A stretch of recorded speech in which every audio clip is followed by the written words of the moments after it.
안녕하세요. 말씀을 굽는 시간의 오일기 목사입니다. 고난주간 두 번째 날인 화요일 아침 하나님 말씀 가운데 나오신 여러분들을 축복합니다. 오늘 하나님께서 우리에게 주신 말씀은요. 요한복음 6장의 말씀입니다. 요한복음 6장 15절에서부터 21절까지의 말씀인데요. 제가 하나님의 말씀을 봉독합니다. 이 말씀을 봉독할 때에 살아계신 하나님의 음성을 들으시게 되길 바랍니다. 하나님의 말씀입니다. 그러므로 예수께서 그들이 와서 자기를 억지로 붙들어 임금으로 삼으려는 줄 아시고 다시 혼자 산으로 떠나가시니라. 저물매 제자들이 바다에 내려가서 배를 타고 바다를 건너 가버나움으로 가는데 이미 어두웠고 예수는 아직 그들에게 오시지 아니하셨더니 큰 바람이 불어 파도가 일어나더라. 제자들이 노를 저어 12여리쯤 가다가 예수께서 바다 위로 걸어 배에 가까이 오심을 보고 두려워하거늘 이르시되 내니 두려워하지 말라 하신대. 이에 기뻐서 배로 영접하니 배는 곧 그들이 가려던 땅에 이르렀더라. 아멘. 네, 오늘도 이 말씀 가지고 하나님의 은혜 받게 되기를 소망합니다. 어저께는 이제 오병이어에 대한 이야기들을 나누었죠. 이 보리떡 5개의 의미는 생명의 떡으로 우리 가운데 오신 예수 그리스도를 이야기한다고 했습니다. 그게 6장 뒷부분을 봐도 예수님께서 생명의 떡으로 자신을 이제 사람들 가운데 소개하시거든요. 굉장히 중요한 내용이죠. 그리고 물고기 2마리라고 했을 때 하나님께서 이 땅 가운데에 처음에 이제 유대인들에게 율법을 통해서 먹으라고 하신 물고기는 비늘과 지느러미를 가진 물이라고 얘기할 수 있는 세상의 그 흐름 가운데에 구별되고 하나님 말씀하시는 것을 쫓아서 온전히 나아갈 수 있는 능력을 가진 그러한 삶을 살라고 하셔서 물고기 2마리 그래서 그 오병이어의 기적을 행하신 거다. 요 말씀을 어제 나눴었습니다. 오늘은 이제 그 말씀 그 오병이어의 그 기적을 행하신 그 이후에 대한 내용을 이야기하는 것이죠. 오병이어의 기적 이후에 사람들은요, 예수님을 왕으로 삼으려고 합니다. 그래서 15절에 이렇게 써 있어요. 그러므로 예수께서 그들이 와서 자기를 억지로 붙들어 임금으로 삼으려는 줄 아시고 다시 혼자 산으로 떠나 가시니라. 자, 그런데 이것은 뚜렷한 목적이 있는 것이죠. 예수님이 왕이 되시면은 굶주림이 사라지게 될 거다라는 믿음과 체험의 고백이 이들 가운데 있었던 것입니다. 먹고 사는 문제가 해결되는 것이죠. 그렇죠? 우리 주님께서 그런 사람들의 마음을 아신 것이죠. 그래서 산으로 가시는데 참 놀라운 겁니다. 보통 사람들은요, 이 꿈꾸는 가장 높은 위치, 결국에 왕이 되는 거잖아요. 보통 사람들이 꿈꿀 수 있는 가장 높은 위치가. 그래서 보통 사람이 평범한 사람이라면 이제 사람들이 주변에서 이렇게 떠받들어 줄 때 이렇게 뭐 그것에 휩쓸려 가지고 이렇게 가기가 쉬운데 우리 예수님께서는 전혀 흔들리지 않으셨다는 것이죠. 예수님께서 우리를 구원하시기 위해 이 땅에 오신 그 목적을 단 한 번도 잃어버리신 적이 없다는 것입니다. 그래서 주님께서는 사람들의 그 마음을 아시고 다시 혼자 산으로 가신 것이죠. 산이라는 것이 의미하는 바가 있는데요. 산은 하나님께서 계신 장소입니다. 그래서 산으로 갔다라는 것은 무엇이냐면 예수님께서 늘 하시던 대로 기도하시기 위해 하나님과의 그 교제의 시간을 가지시기 위해서 산으로 올라가신 것이죠. 우리의 삶에 여러분 여러 가지 혼란스러운 상황들이 많이 있습니다. 그런 때 한번 우리가 체크해 보아야 할 필요가 있어요. 때때로는 우리의 삶이 그다지 큰 혼란스러운 큰 문제가 없더라도 여러분의 삶이 지금 어떤지 한번 살펴보시겠어요? 마음이 참하니 이렇게 굉장히 정돈이 잘 돼 있고 흔들리지 않고 요동하지 않는 그런 상태, 굉장히 이렇게 평안이 가득하게 넘쳐 있는 상태이십니까? 아니면 그냥 아무 큰 문제는 없더라도 늘 마음이 불안불안하고 붕 떠 있고 뭔가 조급하고 안절부절 못하고, 여러분 혹시 그런 상태는 아니세요? 저도 그렇지만 세상 가운데 살아가는 요 근래에 있는 사람들과 대화를 해보면 제가 이야기한 그 주님 안에서 누리는 평안 가운데의 마음이 차분하게 이렇게 정돈되어 있으신 분들보다 아무 일 없어요. 그냥 막 되게 분주하고 막 이거 어쩌지 저거 어쩌지 막 이런 고민 굉장히 많이들 그 어떤 마음의 분주함 가운데 휩쓸려서 있는 분들이 많거든요. 근데 왜 그런가? 그런 때 우리가 한번 체크해 봐야 할 것이 있는데 무엇이냐면 우리의 걸음이 바로 하나님과의 교제의 시간을 향하고 있는가라는 그 부분을 한번 체크해 보아야 합니다. 정말로 우리가 스스로의 삶을 이렇게 바라볼 때 힘들어서 그걸 감당할 능력이 없다라는 걸 잘 알고 있다면, 정말로 잘 알고 있다면, 그렇다면은 여러분 날마다 시간을 들여서 공급하시는 하나님, 그 주님을 만나기 위해 나아가야 하는 것이 아닐까요? 제가 지난 토요일날 믿음 생활 백서에서 그런 이야기를 했습니다. 시간은 두 가지가 있는데 카이로스의 시간과 크로노스의 시간이 있다. 근데 그 카이로스의 시간은 하나님께서 우리 가운데 허락하시는 시간, 깊이를 향해 나아가는 시간인데, 그 깊이를 향해 나아가는 그 시간을 붙잡을 때 우리 삶에 있어서의 나머지 시간들 가운데 영향을 미치게 되는 것이죠. 그런데 우리의 지금 작금의 문제는 무엇이냐면요, 이 과거에 비해서 가장 놓고 있는 것이 무엇이냐면 기도거든요. 이 나라 이 땅에 있는 사람들이 기도하지 않아요. 그래서 제가 언젠가 영상에서도 그 얘기 했는데, 기도원들이 그래서 다 문을 닫고 있다. 목사님 기도원이 문 닫고 있는 것만 가지고 기도 안 하고 있다고 보면 됩니까? 근데 여러분, 기도하십니까? 이게 좀 심각한 문제인 것 같아요. 사람들이 하나님에 대해서 어떤 순수한 마음을 아직까지 가지고는 있는 것 같은데, 이 하나님과 정작 교제하기 위해서 그 자리로 나아가지는 않는다는 거죠. 이게 삶이 너무 분주해서 그런 거거든요. 그래서 이 시간을 사수해야만 하는 거예요. 그래서 과거의 시간에는 우리가 하나님 믿을 때 방법이 딱 두 개밖에 없잖아요. 말씀 보고 기도하는 것밖에 없잖아요, 사실. 그래서 말씀을 배우기 위해 사람들이 그렇게 열을 내고, 기도하기 위해서 어떻게든 그 시간을 내가지고 새벽 제단을 쌓고 막 그런 것들이 당연한 거였거든요. 이 교회를 다닌다고 하면은 누구나 한번 그거에 대한 소망을 품고 로망을 가진, 나 새벽 예배 올해는 내가 일주일 한번 해보겠어, 이런 거, 한 달 해보겠어, 이런 거가 있었는데, 왜 그래서 성경 일독이 굉장히 일독하면 뭔가 달라진다, 나도 성경 일독하면 뭔가 내 삶 가운데 뭔가 달라질 거야, 이런 생각들이 누구에겐 다 있었어요. 일독해서 진짜 달라진다 이 얘기를 하는 게 아니고요, 물론 달라지는 게 있겠죠. 근데 그 어떤 열심과 그 소망의 방향이 요 근래에 사라져버렸다는 거죠. 여러분, 이게 심각하게 좀 생각을 해봐야 되는 것입니다. 이 두 가지, 말씀과 기도라는 게 신앙생활의 핵심인데, 이거 가장 잘 이렇게 보여주시는 분이 예수님이시잖아요. 근데 우리는 심지어 하나님이신 주님께서도 그걸 보여주셨는데, 우리는 무슨 배짱으로 네, 말씀도 안 보고 기도도 안 하고, 근데 이제 그러면 우리 삶이 힘들어지는 건데, 그 힘들어지는 거 가지고 우리가 말씀 보고 기도도 안 하면서 이제 그 힘든 거를 힘들다고 막 탓만 하고 있는 거예요. 주님, 막 이렇게 왜 이렇게, 응? 여러분, 기도하고 말씀 봐야 합니다. 네, 아무튼 넘어갈게요. 자, 근데 요게, 이걸 이렇게 볼 수도 있고 안 볼 수도 있는데, 요한이 요 상태에 대한 부분을 기술할 때 뭐라고 얘기하냐면 이렇게 기술을 해요. 16절에, 그러니까 15절이 이제 예수님이 산으로 가신 그 이후에 16절의 표현이 어떻게 나오냐면 저물매, 그러니까 태양이 저물어가지고 날이 졌다라는 얘기죠. 네?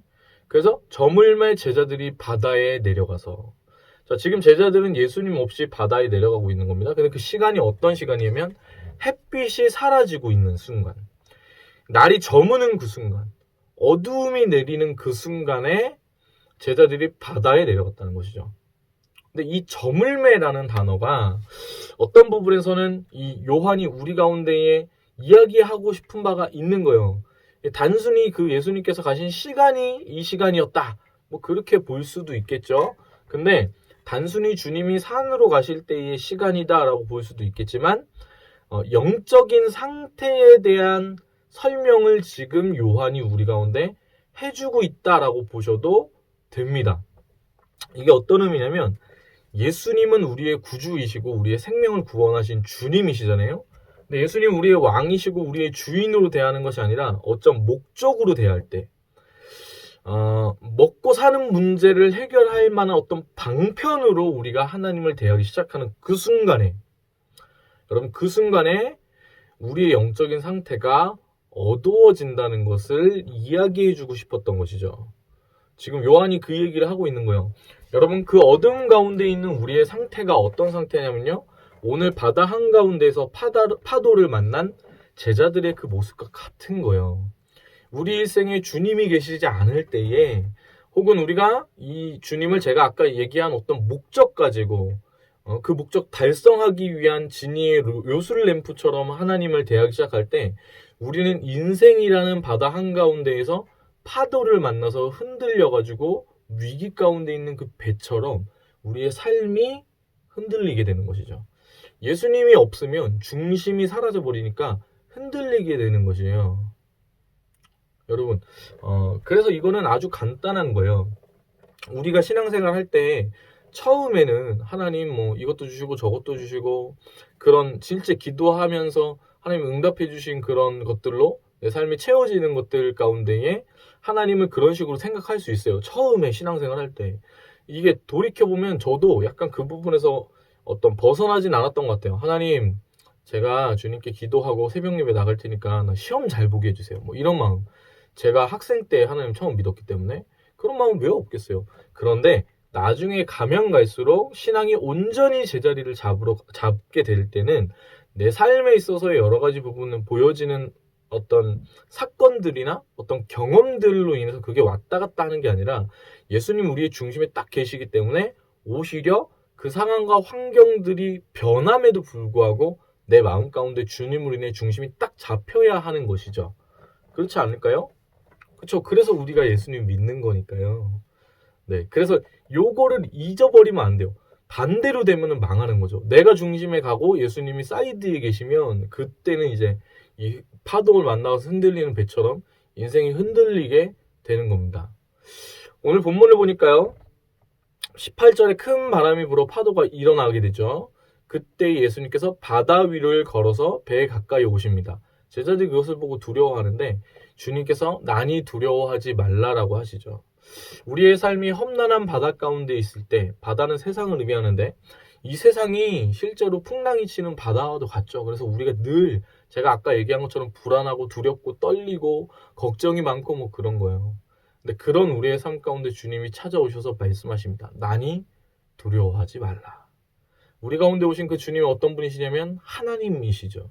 하나님께서 우리의 생명을 건지시기 위해 보내주신 독생자이십니다.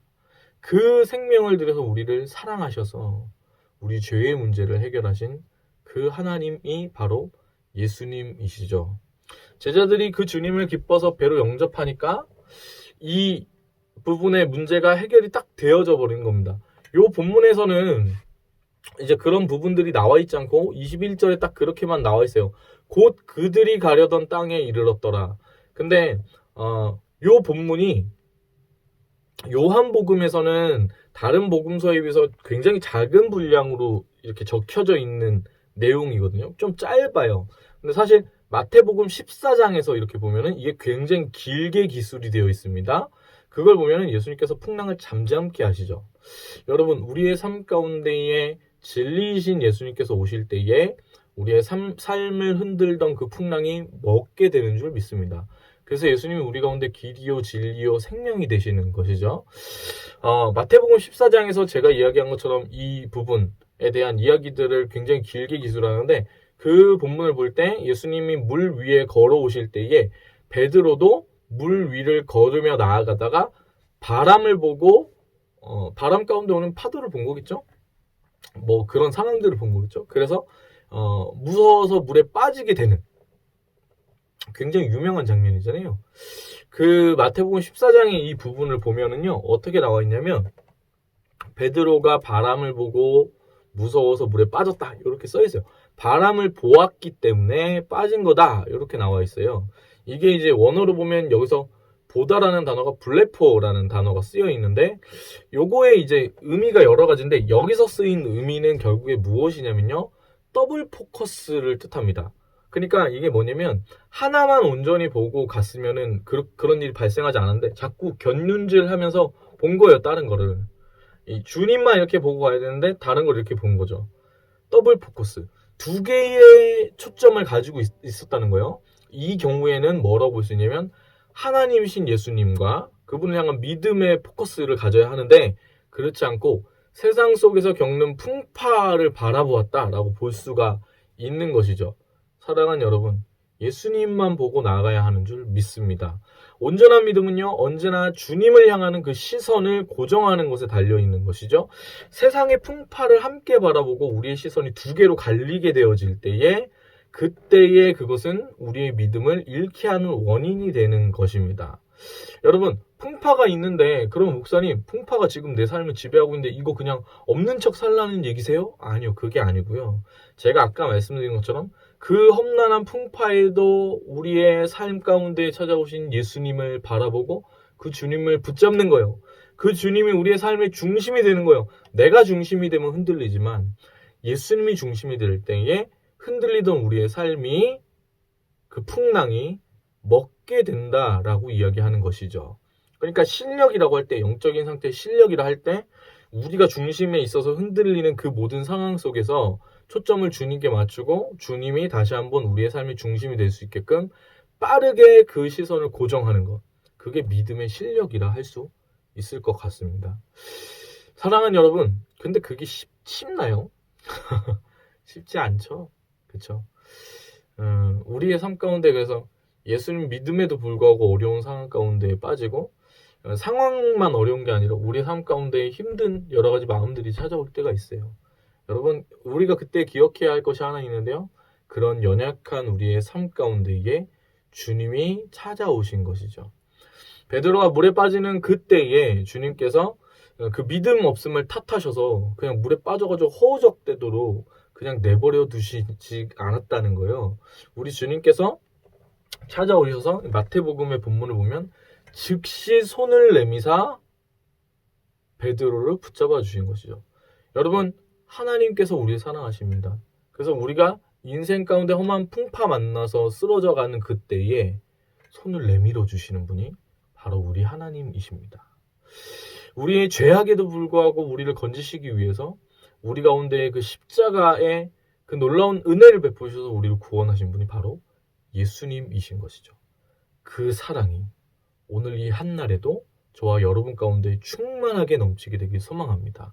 그래서 오늘 하루 그 주님 손 붙잡고 자꾸만 세상을 바라보려고 하고 우리의 삶의 험난한 풍파에 곁눈질하려고 하는 우리의 시선을 하나님께 온전히 돌이키고 그 주님만 바라보는 믿음 가운데 나아가는 저와 여러분 되셨으면 좋겠습니다. 축복합니다. 네, 오늘 우리에게 주신 찬양 주품에 품으소서, 네, 함께 찬양하길 원합니다. 찬양할게요.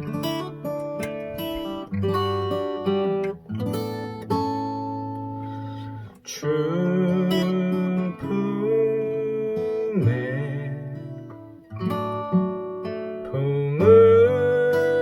품으소서, 능력에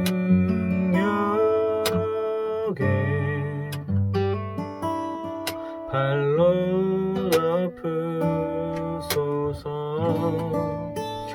거친 파도 날 향해 와도 주와 함께 날아오르리. 폭풍 가운데 나의 영혼 잠잠하게 주를 보리라.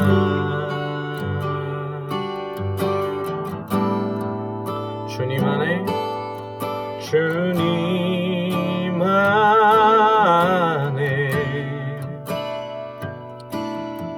나 거하리. 아멘. 주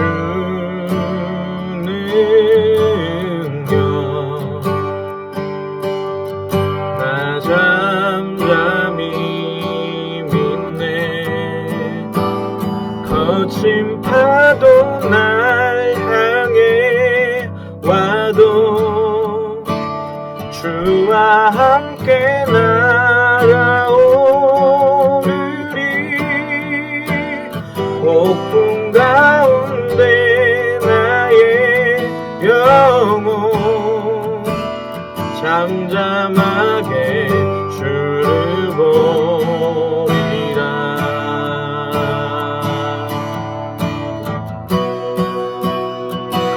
심파도 날 향해 와도 주와 함께 날아오르리. 폭풍 가운데 나의 영혼 잠잠하게 주를 보리라. 잠잠하게 주를 보리라. 잠잠하게 주를 보리라. 사랑의 주님, 주님께서 우리를 위해 생명을 주신 이 고난주간, 하나님, 우리가 다시 한번 예수 그리스도의 그 사랑, 놀라운 십자가의 은혜를 바라보길 소망합니다.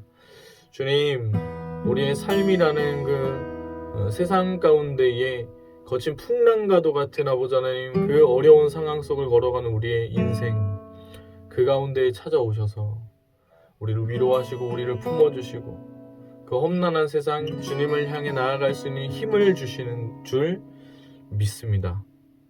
주님, 오늘도 우리와 함께 동행하여 주시고 우리가 우리의 삶 가운데의 중심을 다시 한번 주님께 드려서 우리의 일신상의 어떤 좋은 일들, 우리가 성공하기 위한 세속적인 목적 가지고 주님 바라보는 것이 아니라 우리를 위해 생명을 주신 그 주님, 그 살아계신 하나님과 깊은 친밀함을 누릴 수 있는 우리들 될 수 있도록, 그 주님 우리의 삶 가운데 주인으로 모실 수 있는 우리 될 수 있도록 주님 인도하여 주시옵소서.